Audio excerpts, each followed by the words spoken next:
அனைவருக்கும் வணக்கம். நம்ம இதுக்கு முன்னாடி பார்த்த வீடியோவில் அகத்திணையில் நம்ம முதற் பொருளும் அதோட உரிப்பொருளும் பற்றி படித்தோம். நம்ம இன்றைக்கி அகத்திணையில் கருப்பொருள் பற்றி படிக்கலாம்.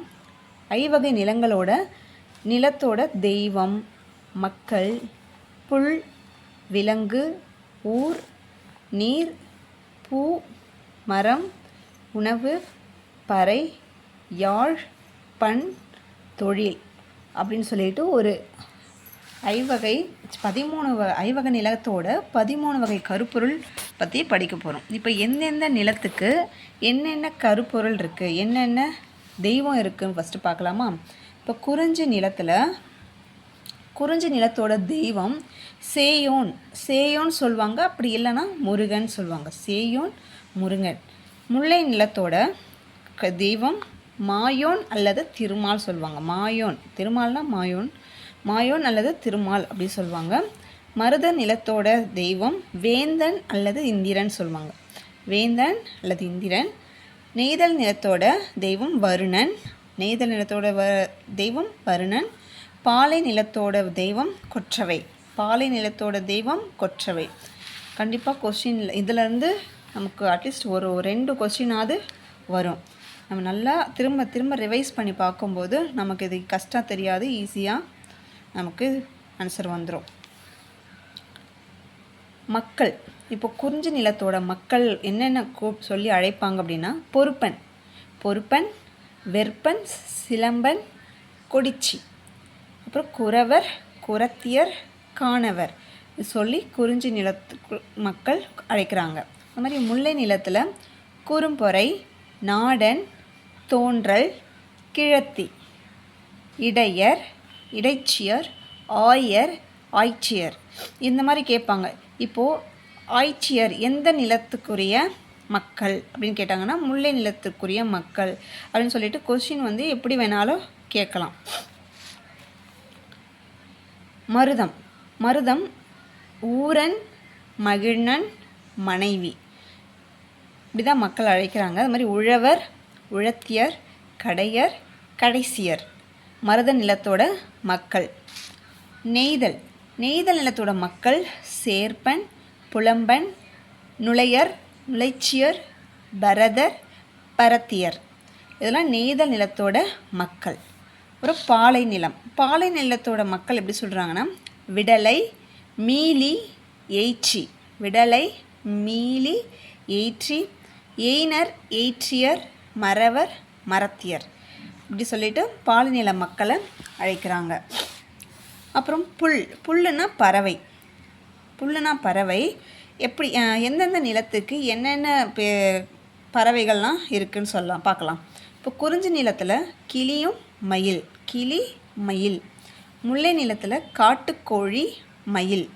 முல்லை நிலத்தோட பறவை எது? காட்டுக்கோழி, மயில். அது மாதிரி மருத நிலத்தோட பறவை நாரை, மகன்றில், அன்னம். மகன்றில்னா நீர்க்கோழின்னு சொல்லுவாங்க. நாரை, மகன்றில், அன்னம். இது மருத நிலத்தோட பறவை. நெய்தல் நிலத்தோட பறவை கடற்காகம் எந்த நிலத்தோட பறவை? நெய்தல் நிலத்தோட பறவை. பாலை எந்த நிலத்தோட பறவை? புறா, பருந்து, கழுகு இதெல்லாம் பாலை நிலத்தோட பறவைகள். அப்புறம் விலங்கு எந்தெந்த நிலத்தில் என்னென்ன விலங்கு சொல்லி எந்தெந்த விலங்கு இருக்குதுன்னு பார்க்கலாம். இப்போ குறிஞ்சியில் என்ன விலங்கு இருக்குது? சிங்கம், புலி, கரடி, யானை. குறிஞ்சியில் என்னென்ன விலங்கு இருக்குது? சிங்கம், புலி, கரடி, யானை. முல்லை நிலத்திற்குரிய விலங்குகள் மான், முயல், புலி. மருதம் நிலத்திற்குரிய விலங்குகள் எருமை, நீர்நாய். அது மாதிரி நெய்தல் நிலத்திற்குரிய விலங்குகள் முதலை, சுறாமீன். பாலை நிலத்திற்குரிய விலங்குகள் வலியிழந்த யானை, செந்நாய். இதெல்லாம் பாலை நிலத்திற்குரிய விலங்குகள். அடுத்து குறிஞ்சி என்னென்ன ஊர், எந்த ஊர் சொல்லி அழைக்கிறாங்க? குறிஞ்சி சிறுகுடி, முல்லை பாடி, சேரின்னு சொல்லிட்டு அழைக்கிறாங்க. பாடி, சேரி எந்த நிலத்தில் அழைப்பாங்கன்னா முல்லை நிலத்தில். பேரூர் மூதூர் மருத நிலத்தில். பேரூர் மூதூர் எந்த ஊர் என்ன ஊர் சொல்லி அழைக்கிறாங்க? மருத நிலத்தில். பேரூர் மூதூர். நெய்தல் பட்டினம் பாக்கம். பட்டினம் பாக்கம் எந்த நிலத்திற்குரியது? நெய்தல் நிலத்திற்குரியது. குறும்பு குறும்பு என்ற ஊர் எந்த நிலத்திற்குரியது? பாலை நிலத்திற்குரியது. அடுத்து 5 நிலத்திற்குரிய நீர் என்ன வரும்? அருவி நீர், சுனை நீர். குறிஞ்சியில் அருவி நீர், சுனை நீர். முல்லையில் குறுஞ்சுனை, காட்டாறு. முல்லை நிலத்திற்குரிய நீர் குறுஞ்சுனை, காட்டாறு. மருதம் நிலத்திற்குரிய நீர் ஆற்று நீர், மனைக்கிணறு, குளத்து நீர், பொய்கை. இது எல்லாம் மருத நிலத்திற்குரிய நீர் வகைகள். நெய்தல் நிலத்திற்குரிய நீர் உவர்நீர்க்கேணி, சுவர்நீர்க்கேணி, மணற்கிணறு. உவர்நீர்க்கேணி, சுவர்நீர்க்கேணி, மணற்கிணறு. அடுத்து பாலை நிலத்திற்குரிய நீர் நீரில்லா குழி அல்லது வற்றிய சுனை. கிணறுன்னு சொல்லுவாங்க. நீரில்லாத ஒரு குழி அப்படின்னா அப்படி சொல்லுவாங்க. இல்லைனா வற்றிய ஒரு சுனை, கிணறு. இதெல்லாம் பாலை நிலத்திற்குரிய நீர் வகை. நீர் இருக்கக்கூடிய இருப்பிடங்கள். பூ என்னென்ன நிலத்திற்கு என்னென்ன பூ சொல்கிறாங்க பார்க்கலாம். குறிஞ்சி, காந்தல், வேங்கை. இதெல்லாம் குறிஞ்சி நிலத்திற்குரிய பூக்கள். முல்லை நிலத்திற்குரிய பூக்கள் முல்லை, பிடவம், தோன்றி. முல்லை, பிடவம், தோன்றி முல்லை நிலத்திற்குரிய பூக்கள். தாமரை, செங்கழுநீர், குவளை. இது மருத நிலத்திற்குரிய பூக்கள். நெய்தல் நிலத்திற்குரிய பூக்கள் நெய்தல், தாழை. நெய்தல், தாழம்பொருட்களே அதுதான். அடுத்து பாலையில் குராம்பூ, மராம்பூ. குரவம், பாதிரி அப்படின்னு சொல்லுவாங்க. குரவம், பாதிரி, குராம்பூ, மராம்பூ அப்படின்னு சொல்லுவாங்க. அடுத்து மரம். குறிஞ்சி நிலத்திற்குரிய மரம் எது வரும்? அகில், சந்தனம், தேக்கு, மூங்கில், வேங்கை. இது குறிஞ்சி நிலத்திற்குரிய மரம்.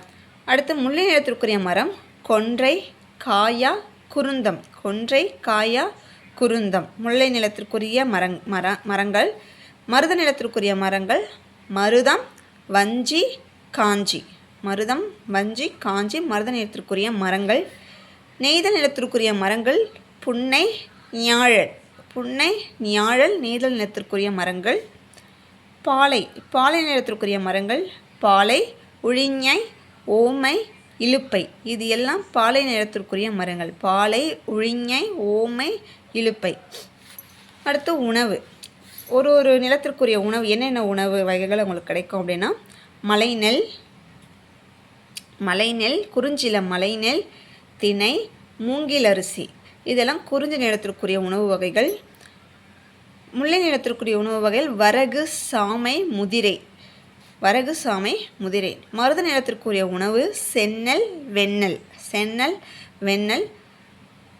நெய்தல் நிலத்திற்குரிய உணவு உப்பும் மீனும் விற்று பெற்ற பொருள். உப்பும் மீனும் விற்று பெற்ற பொருள் தான் அவங்களோட உணவு. அடுத்து பாலையில் வழியிற் பறித்த பொருள், அதாவது வழிப்பறி செய்கிறாங்க இல்லையா, அதுதான் வழியிற் பறித்த பொருள் தான் அதுதான் அவங்களோட உணவுன்னு சொல்கிறாங்க. அப்புறம் பறை. இதெல்லாம் கண்டிப்பாக கேட்பாங்க. குறிஞ்சியோட பறை தொண்டகப்பறை. குறிஞ்சியோட பறை தொண்டகப்பறை.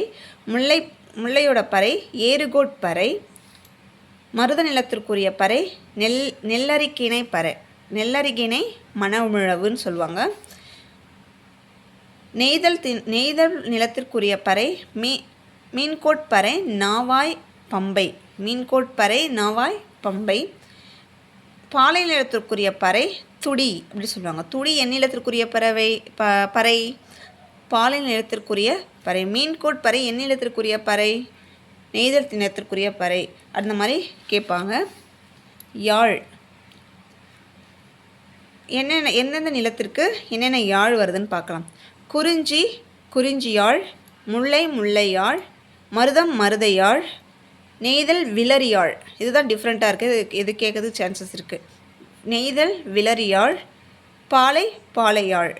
அது மாதிரி பண்ணுனா இசைன்னு அர்த்தம். பண்ணுனா இசை. இப்போ என்னென்ன நிலத்திற்கு என்னென்ன இசை வருதுன்னு பார்க்கலாம்.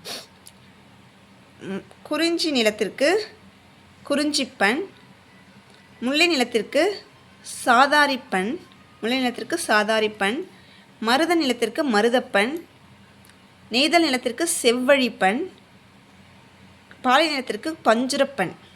இது எல்லாம் இசைன்னு சொல்லுவாங்க. அடுத்து தொழில், எந்தெந்த நிலத்திற்கு என்னென்ன தொழில் பண்ணுறாங்க அப்படின்னு பார்க்கலாம்.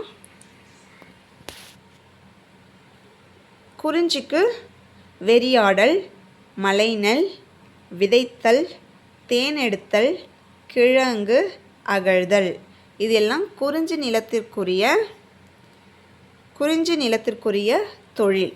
அந்த மாதிரி முல்லை நிலத்திற்குரிய தொழில் சாமை, வரகு விதைத்தல், சாமை வரகு விதைத்தல், களை கட்டல், அறிதல். இதெல்லாம் முல்லை நிலத்திற்குரிய தொழில்.